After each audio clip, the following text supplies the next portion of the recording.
you're so sad? You've got a roof over your head. Bro, you gotta stop with that depression stuff. That's a white people thing. Escúchame, en esta casa los hombres no lloran.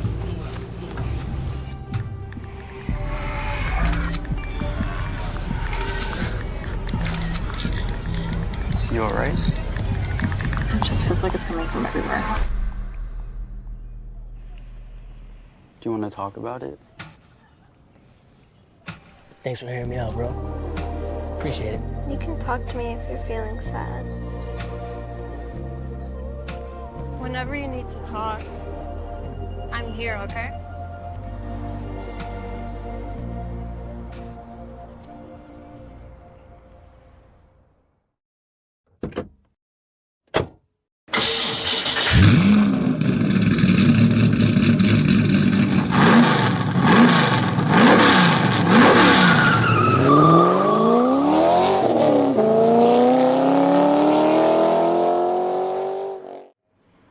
Good evening, ladies and gentlemen. Welcome back to another night of iRacing action here on the National Racing Network, where tonight it'll be the stars and cars of the TNT Shock Series, taking on Worldwide Technology Raceway, the artist formerly known as Gateway, located in Madison, Illinois, just across the mighty Mississippi from St. Louis, Missouri. And my name is Chris Graham, joined in the booth, as always, tonight by Mr. Patrick Byrne. And this is one of those places that the PM18s are just the perfect car to run on this racetrack.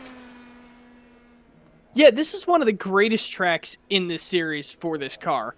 I can't think of a better combo. You can run high downforce here, you can run low downforce, you can be fast in the corners, you can be fast down the straights, and we've seen guys like Jason Owens win with the setup that's right in between them. It kind of is good at everything, but not optimal at everything. So it makes it a really, really fun track to watch how these guys attack the track.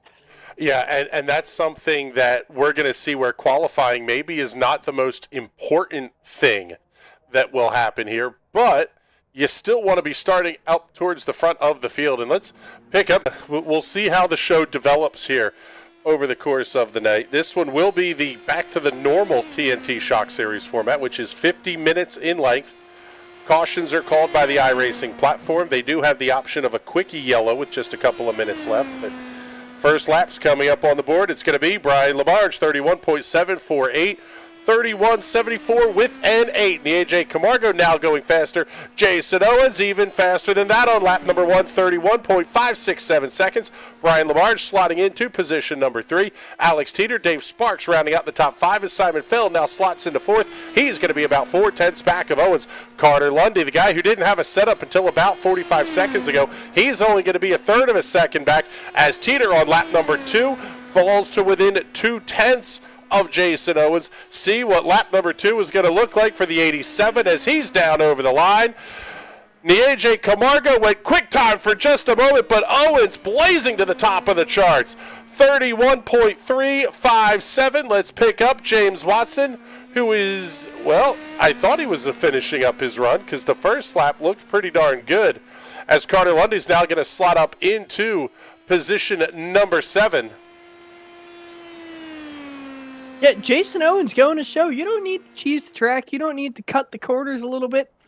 And you can go 10th faster than the rest of the field. I mean, we watched both his laps. They were as legit as you get. So there's Wes Shire slowly down the back straightaway. Oh, buddy, big wiggle off of turn number 2 for the 32 of Zach Nurnberger.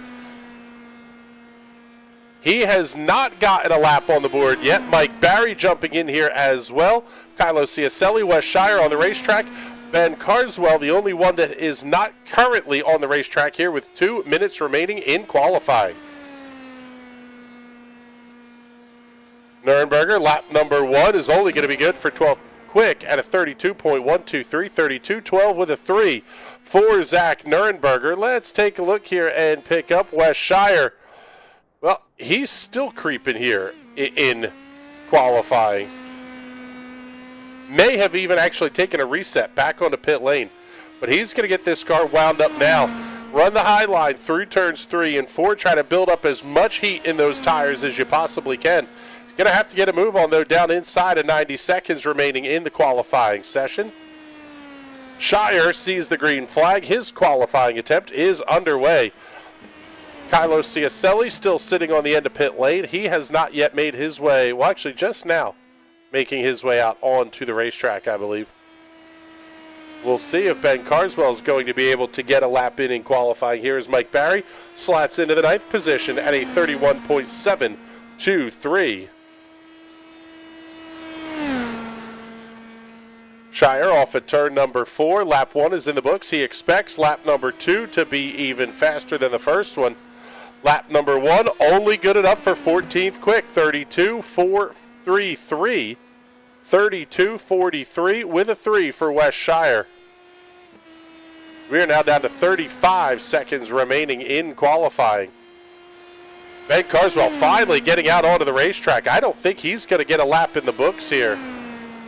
Shire off of turn number 4 as Kylo Ciacelli moves up to position number 8 at a 31.65.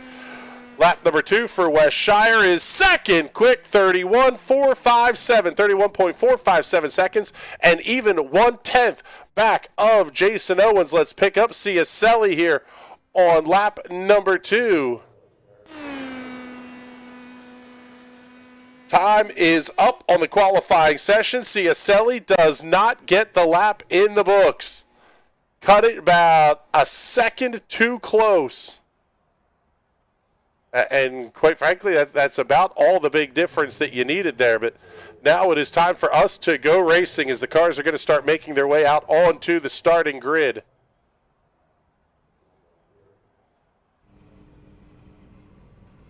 As they get out onto the grid, let's take a look here and show you tonight's starting lineup. Jason Owens on the pole, lining up alongside West Shire. Like we said, an even 1/10 of a second back. The lap time of record, 31.357 seconds for Jason Owens here this evening. He will win your pole award tonight at Gateway.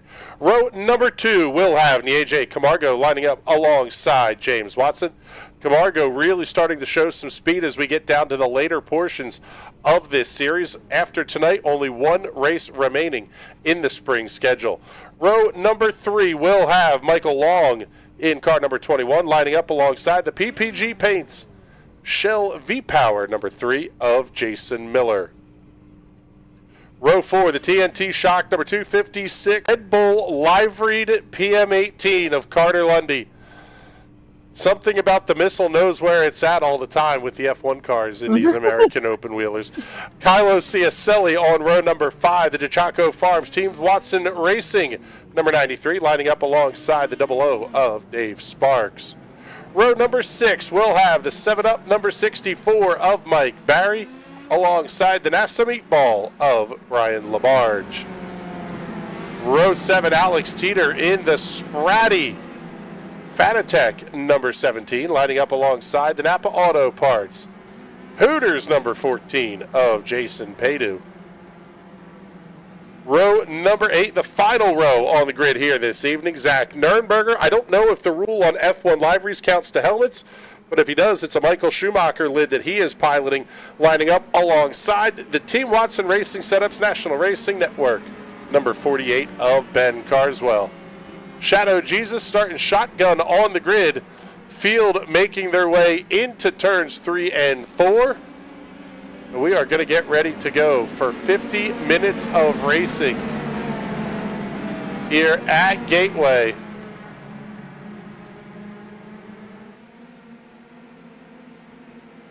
Strategy's going to play a big role in this. A lot of discussion of if and when you take tires. We'll see how it plays. Now, great battles going on back behind as Watson's going to look outside of Camargo down the front stretch. Maybe a little bit of a squeeze. Shire looking inside of Owens to 1. I'll tell you what, Bizzle, this is what we're going to see all night long here. Get the car in any groove, not so much the groove that you want to run. Yeah, that's the crazy awesome thing about this track is no matter which setup you're running, high downforce, slow downforce, somewhere in the middle, it's always going to be faster in the draft. So really, as long as you can kind of follow whoever's in front of you down the straightaway and make a move in the corner, you'll usually come out ahead, which is why we see swap drafting a ton here. We see a lot of lead changes and a lot of crazy 3 and 4 wide action later on in the race. Later in the race, we're seeing it right now as Jason Miller sets the fastest lap of the race. Oh, baby, Alex Teeter almost up into the outside retaining wall. Looking a little bit further up ahead, Wes Shire making the move for the race lead here. Oh, congratulations, brother. We are absolutely psyched for you here on the a little bit of fuel and try to make it a one-stopper. Yeah, but I don't think you're going to save that much fuel. It's definitely still going to be at least a two-stop race. But you can make your pit stop shorter. You can especially make your last stop shorter, and that's the money. To go back very far, well, Ben Carswell thinking about going up the gut, making it 3 wide. This is a monster pack of cars that we've got towards the back here. And it's almost like you have nowhere to go. Jason Owens way up on the outside. He front and go win this thing. At least that's the goal anyway. Yeah, when we start talking about the possibility of green flag pit stops, that really separates this field out because the cars have to enter pit lane off the back straightaway. So you have to commit early, get down against that inside yellow line, and then the pit access road starts at the entrance to turn 3. If you're really aggressive, you can make up a lot of time taking that pit access road faster than everybody else.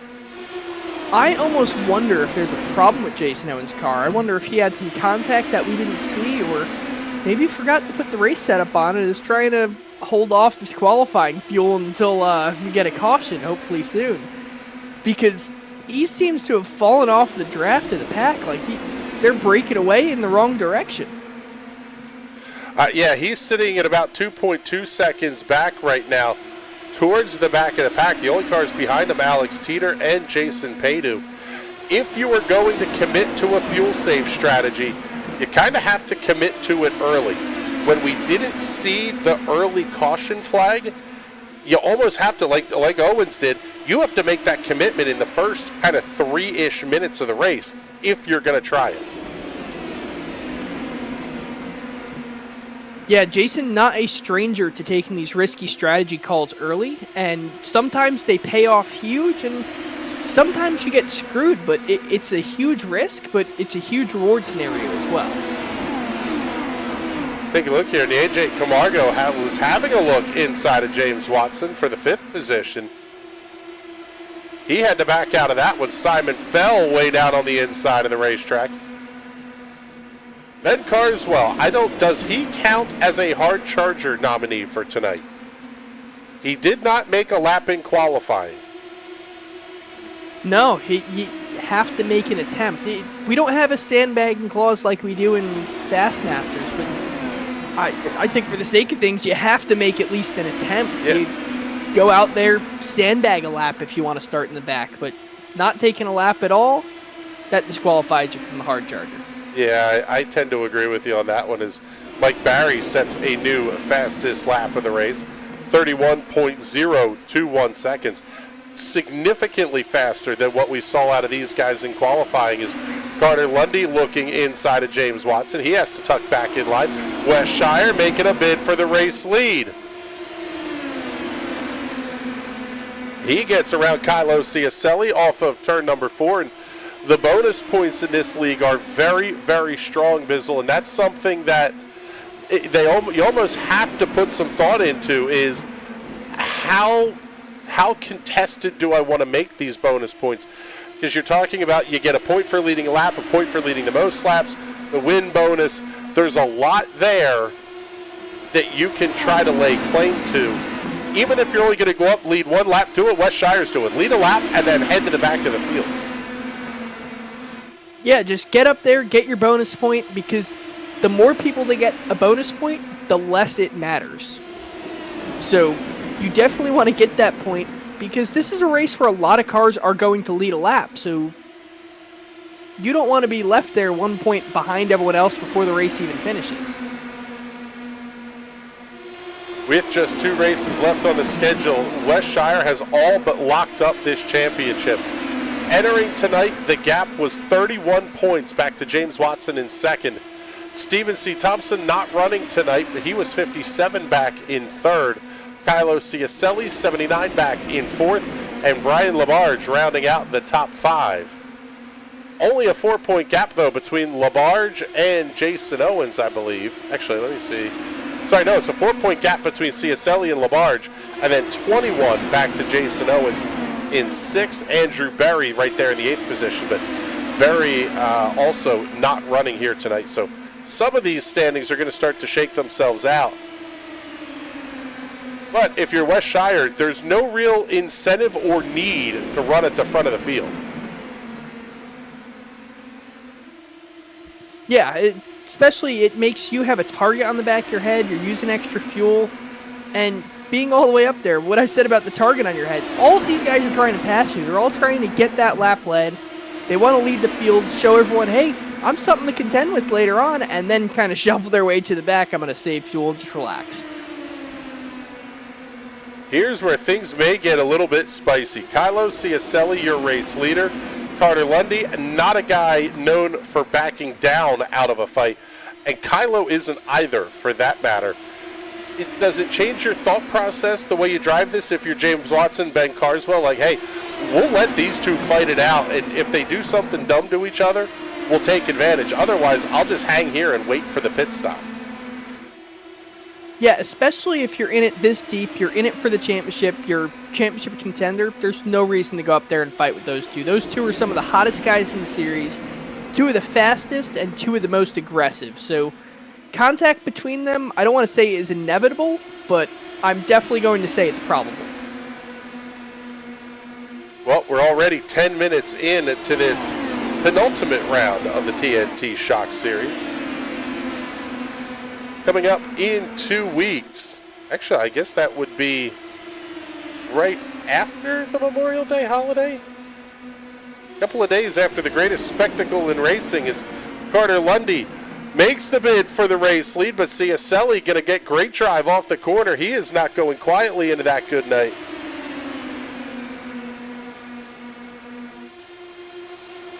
Season finale coming to you May 23rd. Actually, no, next week. May 23rd from Indianapolis Raceway Park. I guess it's what? Lord of the Rings Park. Lucas Oil. Lucas Oil Raceway Park at Indianapolis. Yeah, something like that.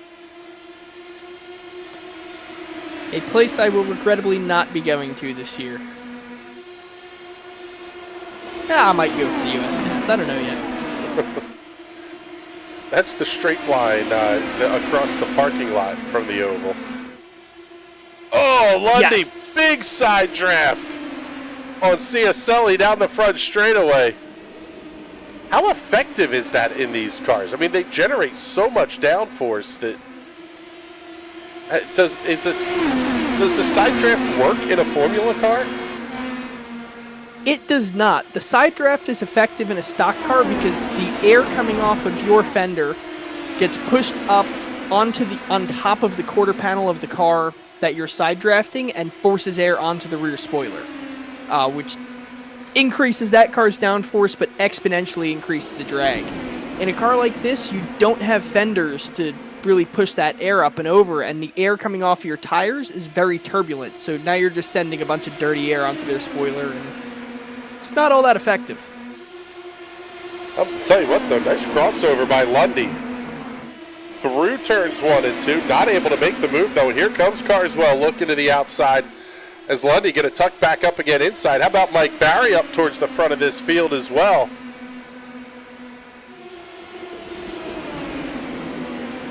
Only about 5 minutes away from seeing the first round of green flag pit stops. A lot of discussion about if you take tires and when. This place doesn't exactly burn them up entirely. I would imagine it's more a discussion of, is it a green flag pit stop or a caution flag pit stop? No matter what, I'm taking tires. It takes longer to fuel these cars than it does to put tires on them. So while you're in there in the box, get the tires on the car, and you're still going to be sitting there waiting for fuel anyway. Yeah, it's a great point, especially when you think about if the cautions fall the right way that maybe you can stretch it, you might as well take the tires in what could be your only crack at pit lane. depending on how the yellow flags fly.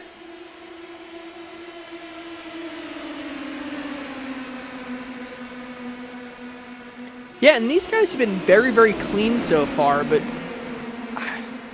none of these guys are real dirty racers, but as the intensity picks up and you get to see more of the 3-wide and 4-wide action we're used to here, a crash is inevitable. Ben Carswell trying to go worst to first inside of Kylo Ciacelli. He'll get the job done. Wow, monster crossover by Ciacelli, but it's going to be Carswell at the line. 16th to first. Doesn't count, though. He didn't qualify. Yeah, I didn't say he was the hard charger, but he did start shotgun on the field. Zach Nurnberger already out of this race. Didn't see what happened to Zach's car.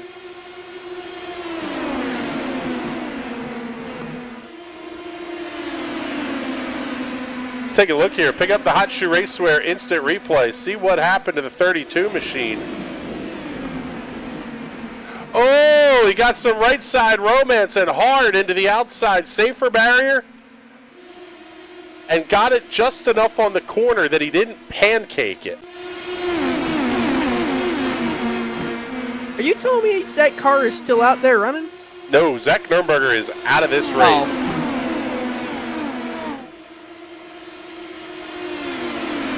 So now 15 minutes in, or about 15 seconds shy of 15 minutes in.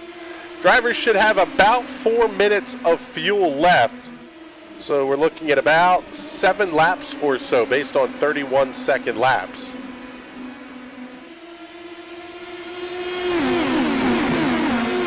Because of how long the laps are here, is there possibly an advantage to trying the undercut?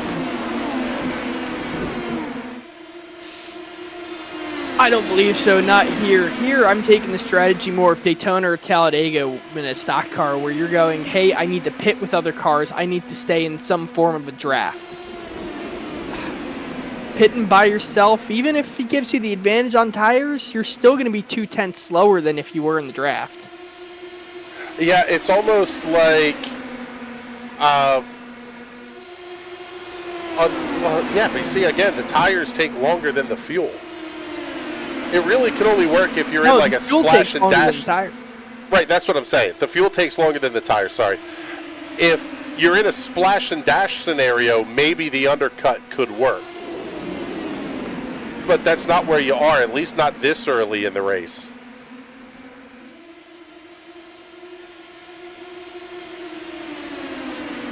Yeah, I just don't see an undercut or overcut scenario really playing out here. It's going to be more of who can get on and off pit road the best and who can do it with a couple other cars to make sure they stay faster than the rest of the field.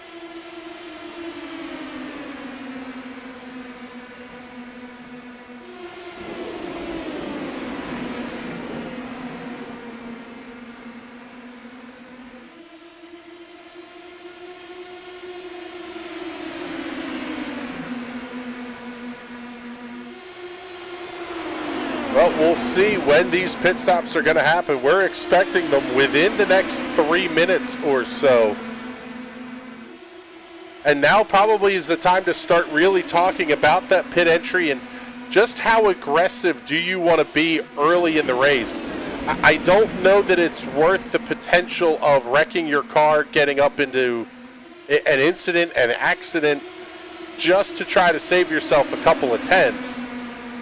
But at the same time, you can't kind of putter yourself around either, as Dave Sparks is going to be the first of the cars to hit pit lane.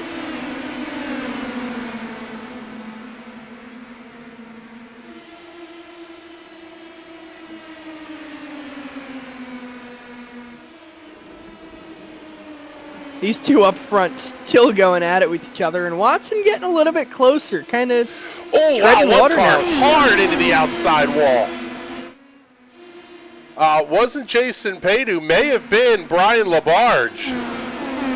One of those cars towards the back of the pack made huge contact with the outside safer barrier, exiting turn 2, and I think it is Brian LaBarge because that car heading towards the back of the field in a hurry as Carter Lundy comes around Kylo Ciacelli at least makes the dive into turn number 1. Jason Miller going to work on James Watson.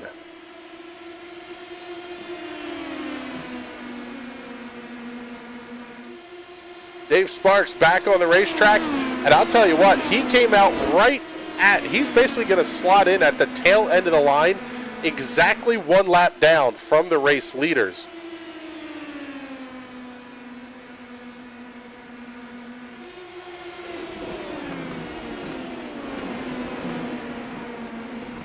Ben Carswell, James Watson having a bit of a scrap, as are Simon Fell and Wes Shire. And it looks like we are going to have a lot of cars making their way. Well, maybe not. Here comes your race leader onto pit lane.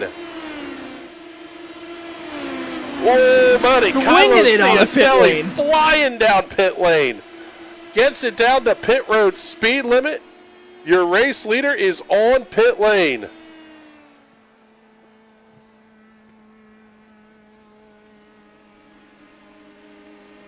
So we'll cover the pit stop here for Kylo Ciacelli, and it was Brian Labarge that made contact with the wall. He is on pit lane. Clock is ticking on Kylo Ciacelli's stop. He's down and away, 7.0 seconds.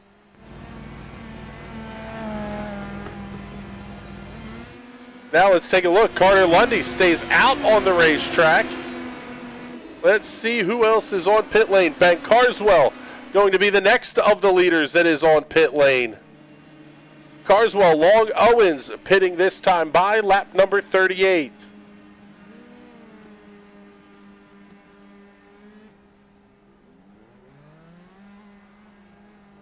Carswell down and away. Good stop. 6.5 seconds that time. Now Carter Lundy starting to make his way down pit lane.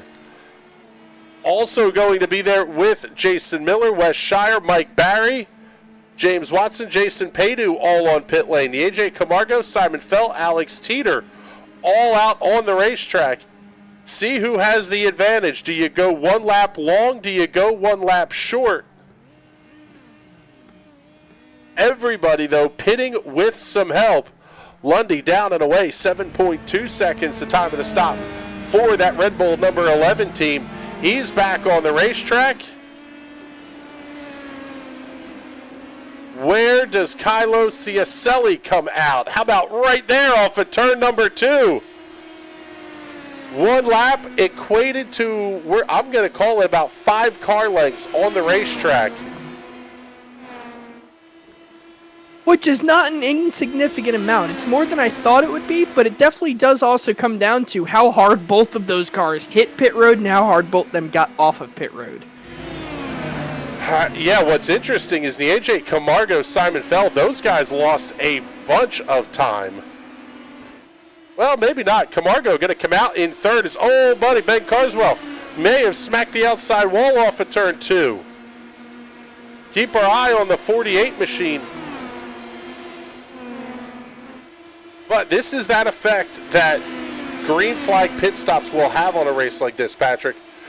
This field is going to spread out, and if we stay green to the next final kind of splash and dash pit stop, you could be talking about somebody winning this race by upwards of a second instead of it being a pack race, just because the strategies end up just the tiniest bit different in terms of execution.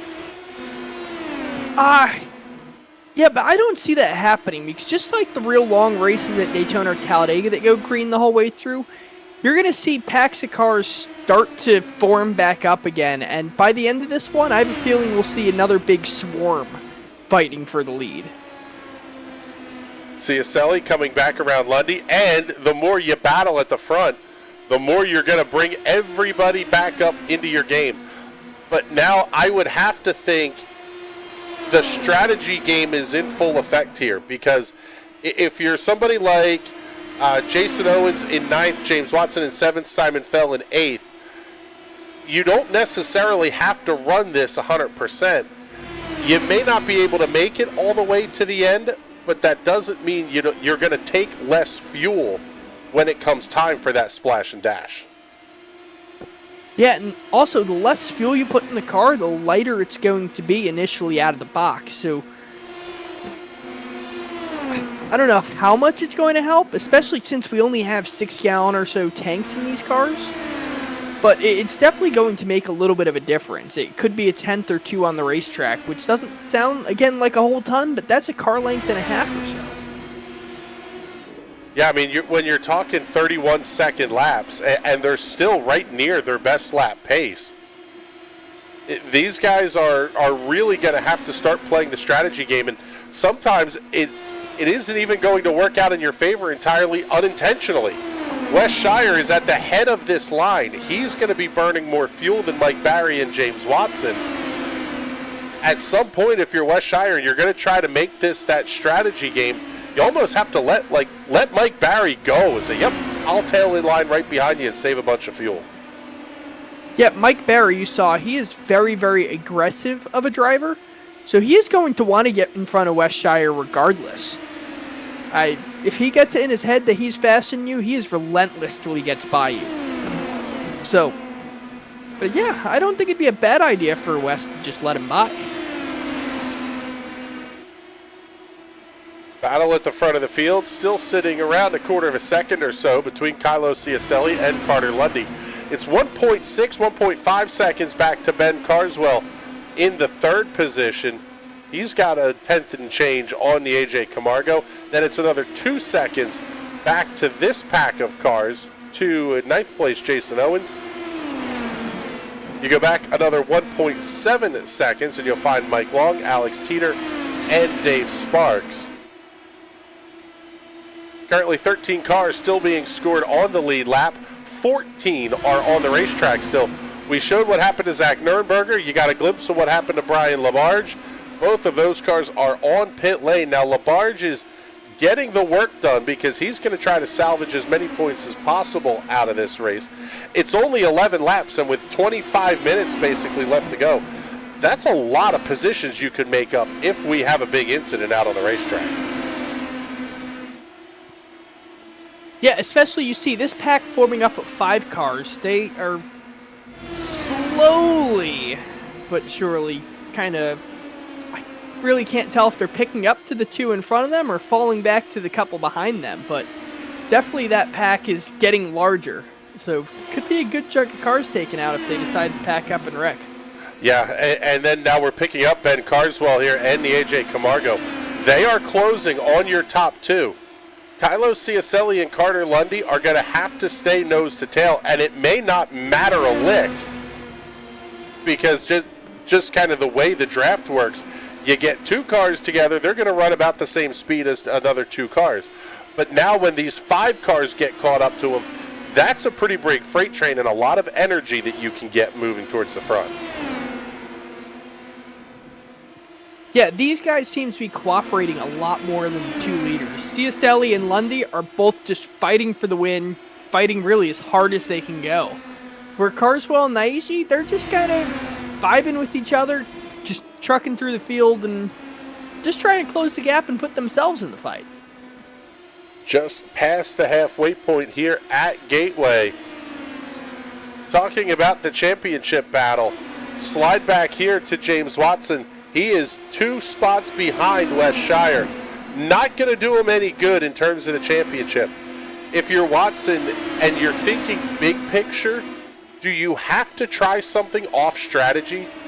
Like almost like you get down to 19 minutes to go and just say, I'm coming to pit lane. Again, I don't think it's going to work unless you can do it with a couple other cars in the draft. You can't make an independent decision like that here on your own. You have to have a buddy to go with. As we see with Ben and Naij, you only need one buddy, but you need someone to come down there with you. Yeah, I don't know that Jason Owens is going to be that car. I don't think it would be Mike Barry.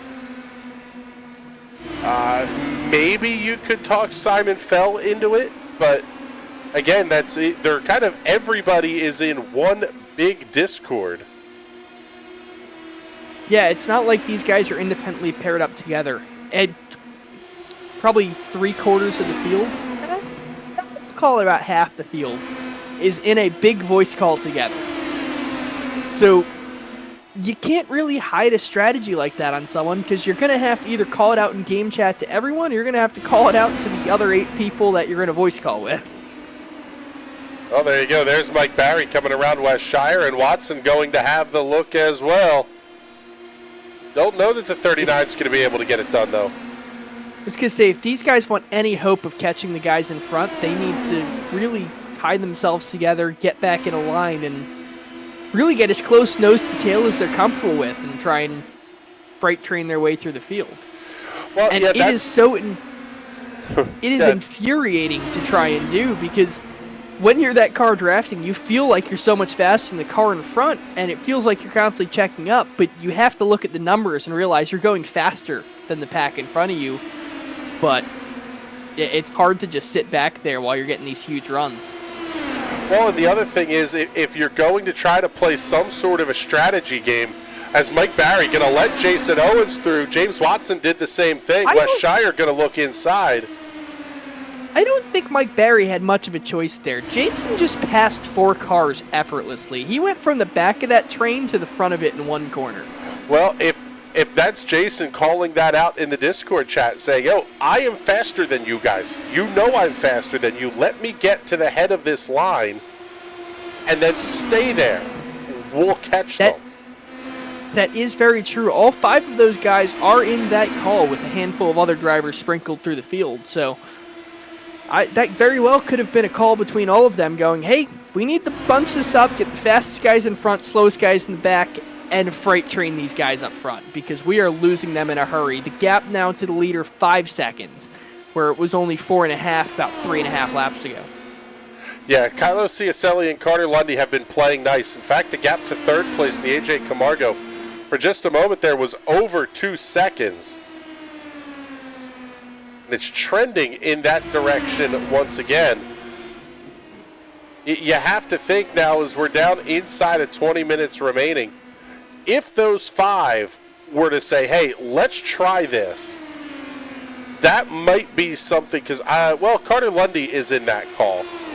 But I think Carter Lundy is too far ahead at this point to bail on the battle with Kylo to play the strategy game. Not only that, Carter Lundy gets very, very focused when he drives. Even in Fastmasters, there's not a lot of meaningful conversation with him other than the occasional, banter or remark that he makes towards us as drivers. When the pedal's to the metal, his brain is focused on the race.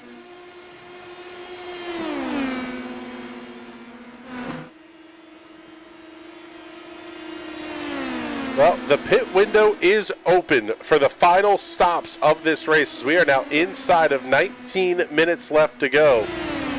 You wouldn't stop if you're going to try to play this strategy. You're not going to make this move on the first lap that it's open. You want to build yourself, a little bit of time margin. But at this point, it's going to be interesting to see if anybody decides to play that game. Alex Teeter, Dave Sparks, Jason Paydu, I think they're too far back to make it work. It's that second pack of cars headed up by Jason Owens. And let's kind of run you through the field here. We showed you Carter Lundy and Kylo Ciacelli currently running second and first respectively. Hang on, before we run through the field, I think even that pack headed by Jason Owens is too far back. It's going to take one of these top 4 to try and pit now real early to get any movement going and be fairly safe. Because I don't want to risk going a lap down now and a caution coming out and not being able to get that lap back. Yeah, you almost have to make that move from a little bit closer. You have to be within striking distance, and I don't know that 2.2 seconds is that striking distance. Oh, possibly trouble for Jason Owens. That car's slowing down significantly through turns 1 and 2. Mike Barry, West Shire, James Watson all checking out. Bring up the focus cam here on Owens. I don't see any damage.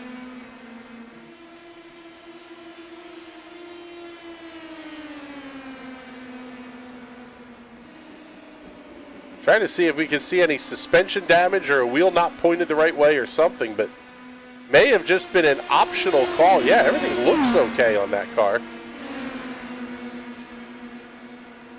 Yeah, maybe just a strategy call here. You know, put yourself at the back. You know this upcoming stop's going to be your last one, so let it happen. It's almost like let's go in the car and...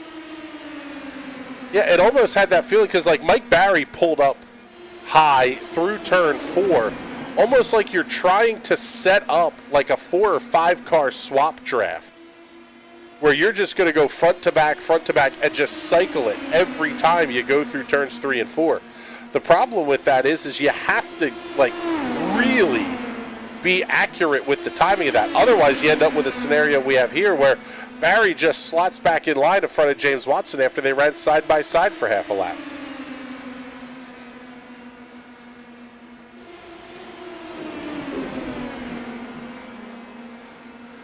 Yeah, this is a really interesting gateway. I don't think we've ever seen a gateway race go single file for so long here in these cars.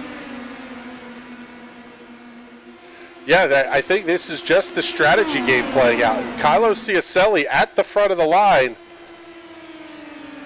He's been out front for a while, and he had to stop a lap earlier than Carter Lundy did last time. So we're seeing Alex Teeter off of pit lane, but he has gone 1 lap down. So Alex Teeter is good to go to the end here.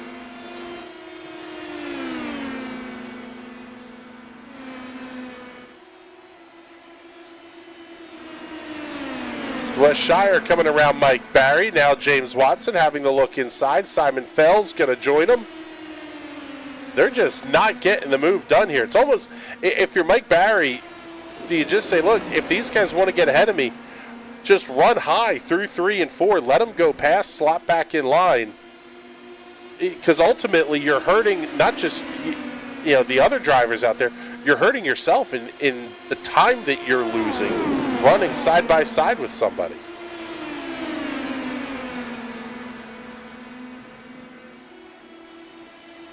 Yeah, at this point, none of these drivers can afford to go side by side for very long, except Ciacelli and Lundy. They've kind of taken this one and ran.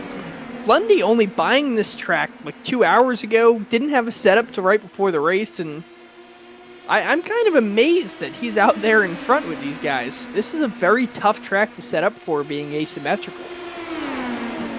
Yeah, there were a lot of questions flying for him, and actually we were inside of about 40 minutes or so to race time. First laps he turned were in this session. First laps owning the racetrack were turned in this session. But we've also talked about it before. The kid is just so darn quick. It's really no surprise anywhere he goes at this point that he's able to just jump in and be quick.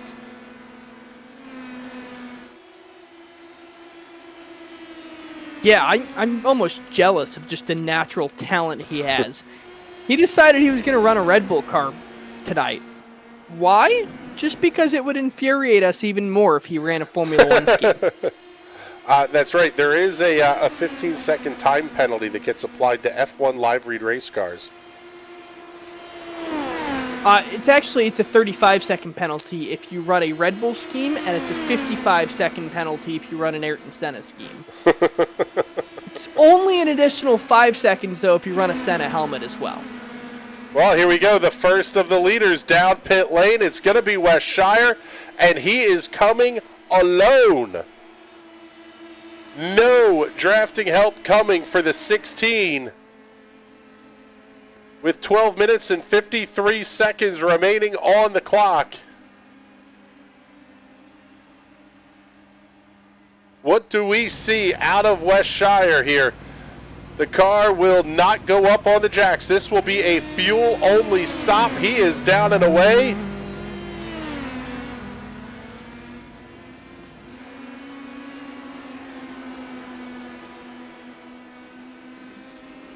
Take a look at the numbers. 5.4 seconds the time of the stop.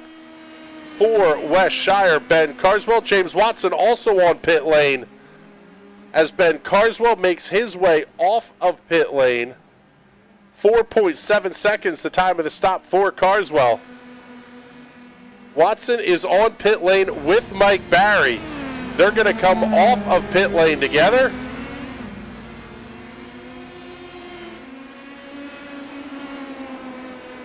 That's going to be a big help. Oh, and Barry spins on the pit access road. That's going to slow Watson down tremendously.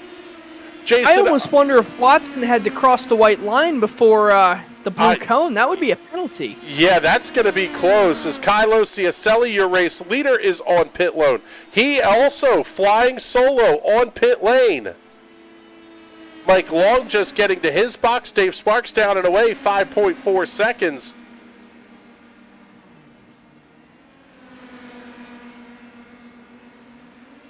Watson going to be really frustrated by that. As Ciacelli down and away completes his service, 4.9 seconds.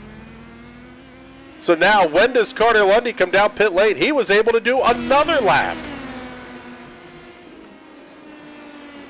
This is where it really becomes beneficial the longer you can run, because knowing that these drivers don't have to make the full fuel stop, the longer you run, the less fuel you have to take. And it's basically less time stationary in the box. Oh, Lundy almost off on the grass. Flying down pit lane. Jeepers. Good Lord. Kylo Ciacelli and Carter Lundy, we've both seen tonight, drifting their way through the pit access lane. Now, in the AJ Camargo, Simon Feld, Jason Owens have not made their final stop of the race. Lundy is down and away, 4.7 seconds.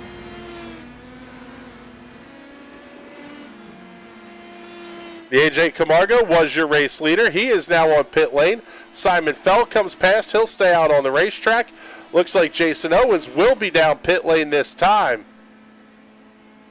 If we get a caution, Simon Feld will have most of the field one lap down.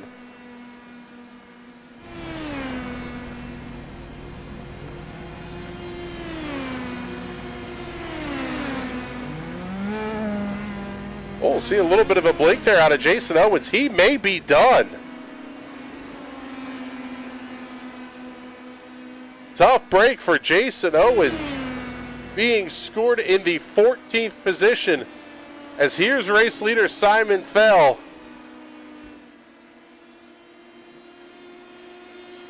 Currently holding a 17.5 second lead over Kylo Ciacelli. There's no way he saved 9 minutes worth of fuel. No, there's not a chance. He's out there, I would assume, hoping for a caution, but I don't see why anyone else would pit. There's no advantage to staying out now. Well, other than he would come out in the 6th position, but it looks like Simon's going to hit pit lane this time. And that will pass the race lead back to Kylo Ciacelli. Maybe Carter Lundy as they're side-by-side to one.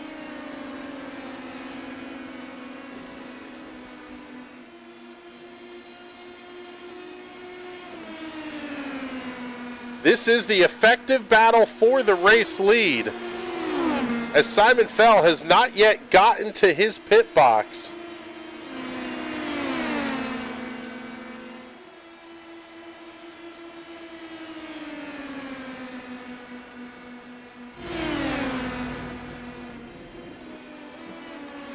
.9 seconds, the time of the stop for Simon Feld. He is on his way back out to the racetrack.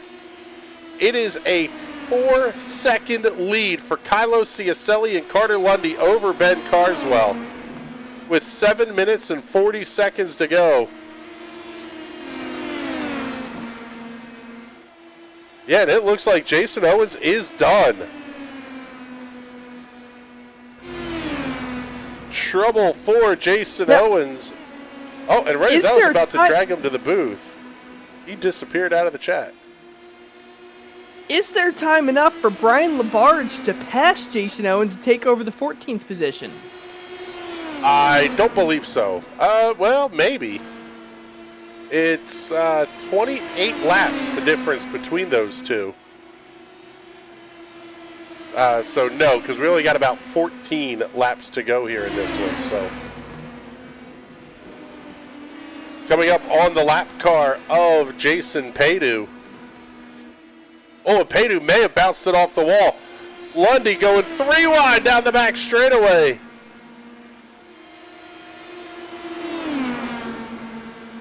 He's going to run that outside lane, try the crossover. Oh, man, he may even pass him organically on the outside. Big move for Lundy. Wow, that was tight at the line. 8 thousandths of a second separating the two. Jason Owens checking in the Discord. I'll hang on to that thought for a second.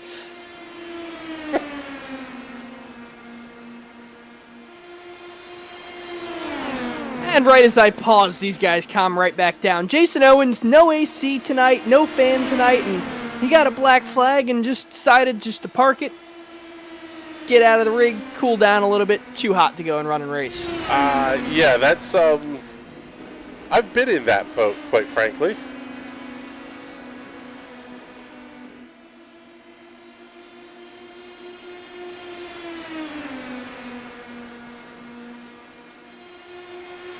Man, what a battle here at the front of the field.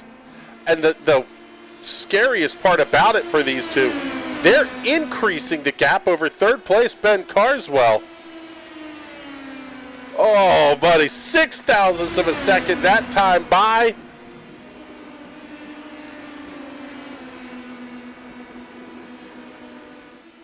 Oh, man, almost contact again between those two as they were trying to exit turn 2. Good Lord, what a battle here at the front. That little bit of a bobble for those two allowed Carswell to make up about 2/10. Ciacelli driving Lundy into the wall. Wow. Almost a Ross Chastain, Kyle Larson incident there. Yeah, I was going to say, that's past Pruitt fade at that point. Oh, man, they're already starting to throw the blocks, and we're down to 4.5 minutes left to go. What do we have to call that one? The watermelon smash? Maybe. Lundy trying the slide job, can't quite complete the move and get up there. Ciacelli able to get the huge run coming out of turn number 4. Yeah, that one we were measuring in hundredths of a second as opposed to thousandths, but there's only so much, I'm going to say dumb, you can do. And some of the battles between these two have been incredibly intense. Eventually, even the netcode gods can kind of reach out and grab you.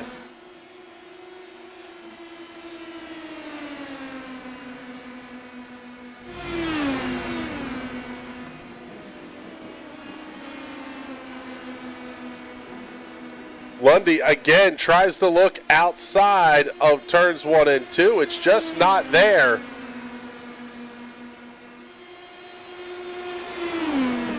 Ciacelli tries to fade Lundy high through 3 and 4. Oh, they almost make contact again.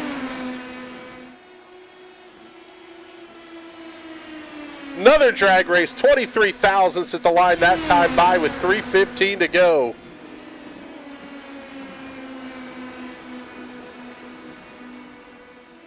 Lundy now going to have the look inside. Man, Jason Paydu has such a fantastic look at this battle.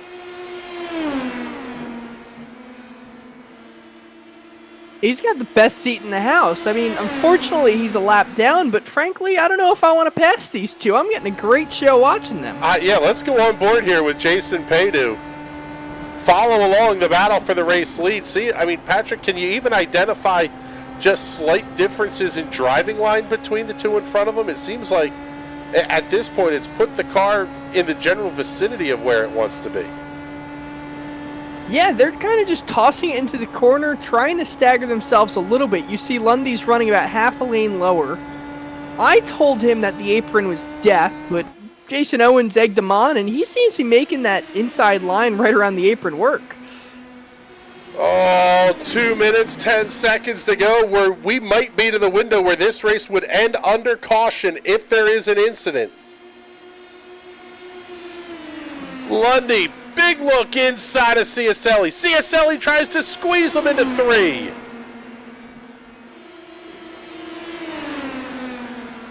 Oh, Lundy's big gonna bubble for clear, big Ciacelli. wiggle.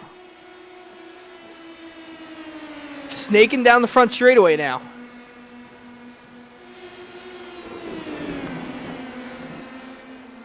And Carter Lundy had the audacity to ask before he bought the track, "Is this place any good?"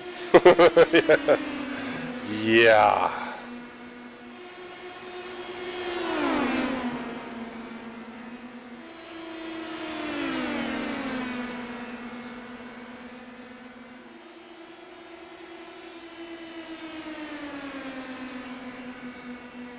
Oh, man, we're down to just a couple of laps to go here at Gateway. Lundy with the big dive inside of Ciacelli into 1. They are wheel to wheel down the back straightaway.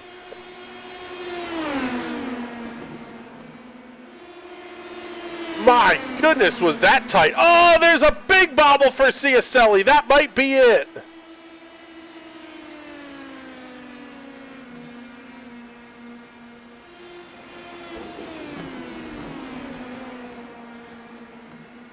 The gap now at 0.7 of a second and 30 seconds remaining.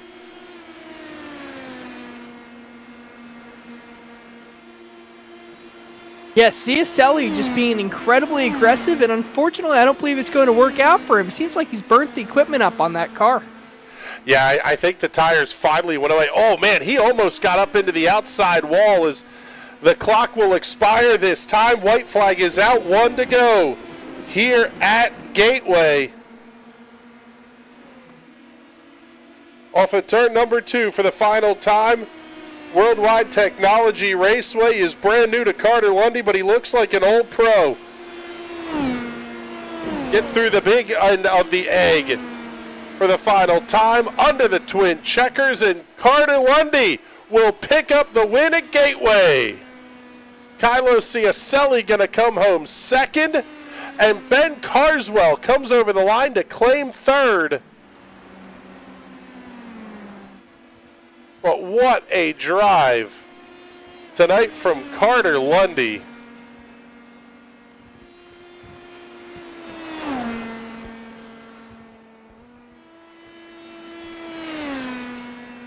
That was impressive. Even if the paint scheme is not.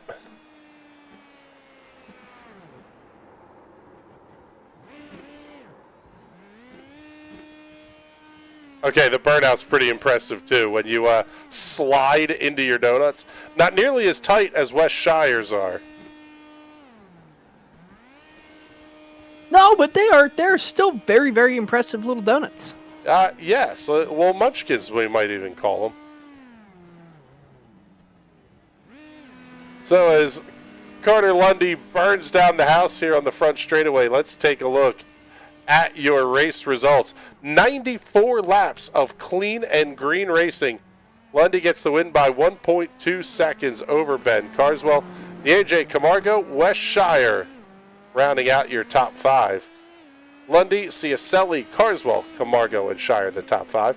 6 through 10 going to be Simon Feld, James Watson, Mike Barry, Mike Long, and Dave Sparks. Couple of 3 actually really good runs up there for Barry, Long, and Sparks. I'm pretty sure Carter Lundy is now traipsing through the infield somewhere.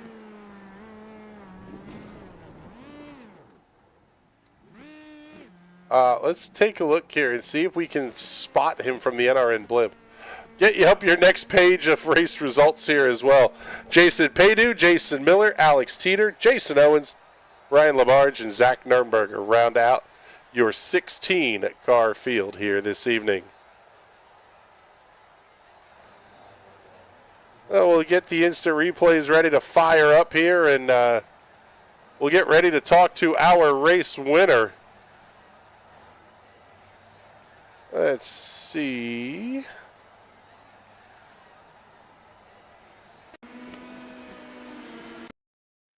There we go. There's a good look at Carter Lundy's race winning machine here this evening. And let's get ready to bring him up into the booth with us here. And, man, I'll tell you what, Carter, congratulations on your second win in the TNT Shock Series this season. I think it's your second. It might be your third. But either way, the car looked absolutely fantastic. But tell us about that battle with Kylo, because you guys were absolutely going ballistic on each other after that final pit stop. Yeah, he was defending a little bit, and I was just trying to test the waters for a little bit there to see if it was the last lap where we'd end up. So I was trying all sorts of moves on the inside and the outside and everywhere else. But he was, I don't know if it was internet maybe, but he seemed to be running really wide and skimming the wall for a lot of the night, and he had a few big snaps. So unfortunately, just at the end there, he had a big snap and dropped out of the slipstream, which basically handed me the win. Yeah, we noticed that when his car was starting to get really loose. How was your car throughout the course of that run? Because you didn't have a setup until about 90 seconds before the race started. Yeah, just threw on the new Smyrna set and hope it worked. But it was pretty tight, I'd say. Not too tight, but it definitely didn't have a lot of rotation. It wasn't very loose at all. But it didn't die off towards the end. I pretty much had the same grip throughout the whole stint, so I guess it worked out pretty well. Yeah, Bizzle, I guess we're going to have to come up with an award here for like a car builder, chief mechanic of the year or something, because I'm pretty sure that would go to Andrew Berry for his setup that everybody seems to be using. But yeah, every oval, it just works. Yeah, just everywhere you go, the setup works. I'll tell you what, Carter, are we going to see you here for when Shock returns in the fall? Because, quite frankly, it could be adios amigos to everybody else if you're going to show up week in and week out. I don't know. I mean, I don't know about what sort of commitments I can make, but I try to make it out whenever I can. So I think I missed a few on accident, just forgetting there was a race. So maybe I'll make. I'll also start from the beginning next season, I guess, and maybe make a few more races. Yeah, good luck to the rest of the field. That's all I'm going to say on that one. Congratulations on the win, brother. As ugly as that paint scheme is, the F1 cars just look silly on the U.S. Open wheelers. But congratulations on it, and before we let you go, make sure you do all the big sponsor plugs and thank yous. Yep, thanks to you guys, as always, for the broadcast. Going to be watching this one back again on the TV. Thanks to the whole field for the fun at the start of the race. Unfortunately, it died down a little bit, and we didn't get the big pack race that everybody anticipated, but it was still fun. Thanks to the creator of the new Smyrna setup, I guess, which is Andrew Berry. Yeah, it seems everybody wins with the Andrew Berry set. It's kind of comical. But thank you very much, brother. We appreciate you coming to hang out with us here in the booth, and now it's time for us to bring in our runner-up finisher here tonight, Mr. Kylo Ciacelli. And I'll tell you what, Kylo, the car was spectacular until it wasn't with about 3 laps to go. You looked like you had a wicked handful there at the end. Yeah, a little bit too much oversteer. Just trying to half a line higher than I was running, and not being able to put tires on in that last stint there meant they were at their worst, and they just didn't want to hang in. So yeah, a tough result, but the car was really quick all night, and clearly by how I was able to stay up front there, really happy with the setup. Thanks to Nagisa as always for getting me a really quick car. Just unfortunately couldn't pull through with it. Well, I'll tell you what, it was a hell of a battle that you and Carter were putting on. Talk us through that. Did that contribute to the tire burn off a little bit, just the fact that you guys were racing each other as hard as you were? Not really. It kind of came down to a fact of I had clean air the whole time, and he was backing off way early on entry, so he wasn't using too much. We were probably very similar on actual usage by the end of the race, even though he was behind me for most of it. And I was kind of hoping I would have a little bit more tires on him at the end there, but I was just in the wrong groove. I think I had it, but I was in the wrong groove. Well, I tell you what, it was a hell of a show tonight you put on for us. Thank you much. We appreciate it. And before we let you go, make sure you get all those sponsor plugs and thank yous in. Yeah, of course. Thanks to you guys for the broadcast. We'll see you next week for the series finale. We won't be fighting for that watch, unfortunately, but it's good to finish out the year strong with a good podium, and hopefully next week at IRP we can have a result too.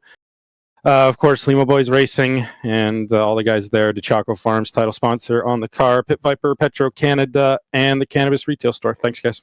All right, buddy. Thank you much. We appreciate you coming to check in with us here. And let's bring in our third place finisher here tonight, Mr. Ben Carswell. Unfortunately, not the hard charger because you didn't turn a lap in qualifying, but you still went darn near worst to first here tonight.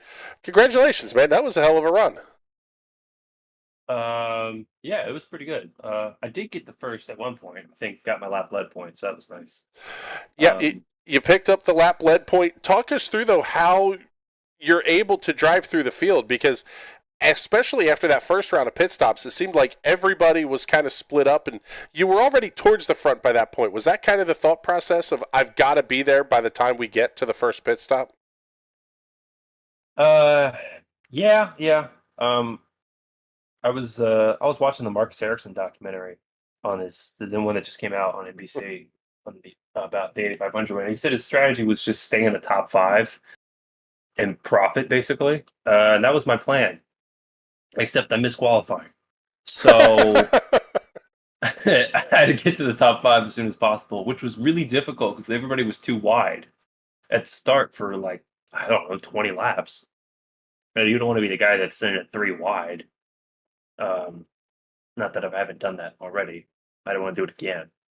But yeah, I just figured just pick and choose your spots, get to the front as soon as possible, get the lap lead point. But I nearly wrecked doing it. But once I got the lap lead point, I just chilled out. And then the fuel got broken up through the green flag pit stops, and I'm sure, I don't even know if Kyle or Carter experienced that, but Kylo, I don't know what he did on pit end, but he must have absolutely killed it because he came out like 2 seconds ahead of me or something like that after being right in front of me. And I really don't know what's going on. None of us could catch up. We were all running basically the same pace. And everybody was just strung out and you just couldn't get anywhere. Yeah, that was after that. It just turned into, how are you going to manage the final? Like the whole middle stint, it was just, how are you going to manage the final pit stop? Because that's going to be what decides what group you finish in, essentially. Yeah, that was kind of the interesting thing to watch. Is as we had a caution-free race, it really made the strategy start to play out early, because even with the timing of stops, some guys were able to go longer on the first run as opposed to the second run, and it really sort of jumbled things up. You had a great battle with Nieje there for probably about 10 minutes or so as well. That had to be a lot of fun. You're kind of fighting your own battle and really nothing you could do in catching the leaders. Yeah. We came out of the pits and he was in front of me on the first stop, and I was like, all right, I'll just let him catch up to Carter and Kylo. And then we'll just catch up as a pair because I was draft, and he wasn't catching up. So I was like, all right, well, I'll go catch up. And then I couldn't catch up. And then we started actually battling because I looked behind me, and Wes and Jason and Simon and James and all of them, they weren't catching me either. They were slipping back. So Naiji and I kind of ended up split in our own little battle for third place. And it probably would have continued to the flag if we hadn't just I think he messed up pit in a little bit on the final stop, and that's what separated us by just enough where I could get in the clean air and pull out a little bit of a lead. Yeah, that one was big, and you mentioned the pit entries. Yes, it was a full 4-wheel drift out of both Kylo and Carter Lundy the entire way around the pit access lane. It was absolutely stunning to watch. But Ben, congratulations on the podium here tonight, and Shadow Jesus coming from the depths and from the dark, man. Great podium for you. And before we let you go, do the sponsor plugs and thank yous. Well, thank you to you guys and NRN, first of all, and thank you to Team Watson Racing for the wonderful PM18 setups and the inviting and friendly atmosphere. And yeah, great race. A different gateway experience than we usually have. So, fun race tonight. Yes, it was. Ben, thank you very much. We appreciate you coming to hang out with us here in the booth. And I'll tell you what, Bizzle, we got a heck of a show here tonight. It was not what we expected, but all in all, still just a really good time out here at Worldwide Technology Raceway. As it always is. I can't say it enough. This is the best card and track combo on the service. You never know what you're going to get. Usually we get a pack race, but we saw you can get something totally different, and it was still just as much fun. So I can't wait for the next time that we come down here to WWT Raceway. Yeah, and also coming up next week, the season finale where Wes Shire will be crowned TNT Shock Series champion and pick up that fancy watch he put together as the trophy prize. So scoring his own free watch out of the deal. I don't believe the winner of the series gets to watch. I believe it was someone who completed every race of the season. That's right. There was a random draw for that watch. That's a great point. We're going to have to look into that and may even have to draw the winner of the watch live on air next week. We'll talk to Wes, see what the plan for that is exactly. But looking forward to that coming up tomorrow night, the season finale, the spring season finale for the Sim Racers Club. Johnny Avila pretty much has to show up and do Johnny Avila things to claim another Sim Racers Club Premier Series championship. Thursday night, it will be the U.S. Open Wheel Championship coming to you from VIR. Another great track for these cars. We're looking forward to all of it. But with that, it is time for us to get the heck on out of here. For Bizzle and everybody here at NRN that makes these shows happen, my name is Chris Graham. Thank you so much for coming to hang out with us tonight, and we will see you all soon. Have a great night, everybody.